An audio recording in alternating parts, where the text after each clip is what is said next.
I recognize that horn. That's an elf horn. I respect that so much that you can just like there's no like account of the horn, like what it sounded like that you can audibly make out. But Peter Jackson did such a unique take on it in the original films that now I just hear that horn and I go, oh, those are elves. It's canon now, yeah.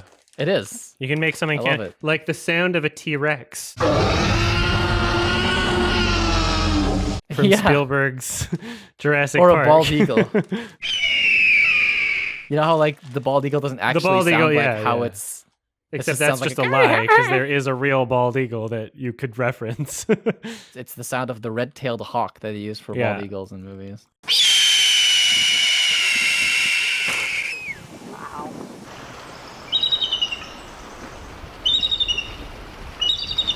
Yeah, a perfect metaphor for America. Pretty much. It's a big lie. A big facade makes it seem tougher.